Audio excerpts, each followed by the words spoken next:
Gibson and Fournaise have just received a call regarding some suspicious men who've attempted to gain access to a building that's being refurbished. Yeah, a call from control saying that there's a company removing radio equipment and have not offered any identification, so potentially could be thieves.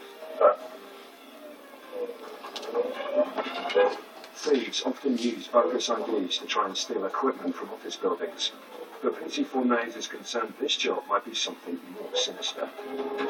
Because of where we are, the city full of iconic sites, and the current terror threat, there's when people don't produce identification, it raises suspicions that little bit more.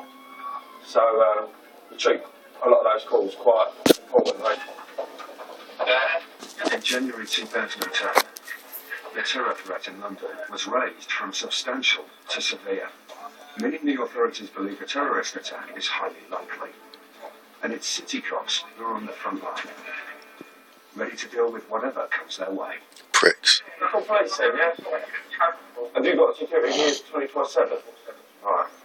And no one else has reported people coming in, coming out of the bar. When the officers arrive, the security guard tells them the suspects had already left, but explains they wanted to get access to the roof. Because the men had no ID, security refused to let them in. They're long gone. The police decide to check out just what's so interesting on top. Once on the roof, cops find what they believe the men were interested in: pirate radio equipment. This wasn't an attempted break-in, but an attempted breakout. The equipment looks like it was set up weeks ago, while the building was still empty. The pirates were probably trying to gain access so they could recover the equipment before it was discovered. Ain't going to run up to it any case, are they? Yeah, well, exactly, yeah. Pirate radio stations cause havoc with emergency service communications and air traffic control. In London alone, over 1,000 pirate radio stations are shut down every year, but most broadcast from the outskirts of the city. It's very rare to see one in the middle of the square mile. Cops are baffled as to how the pirates were able to set the equipment up in the first place. I mean, what it looks like is at some point they've managed to get into the building and set up a pirate radio station. But despite the appearance of the equipment, PC Fournaise isn't taking any chances and decides to pass on his findings. I'm going to give our special branch a call, obviously because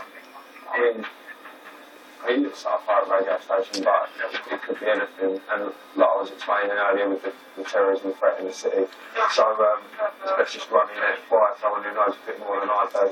So that's what I'm doing at the moment.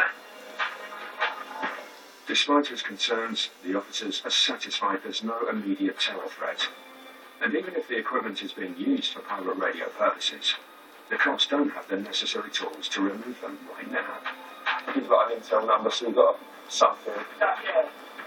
Obviously, there's quite a few building sites around the city, but the main problem we have is people breaking in and stealing building material rather than setting up pirate radio stations.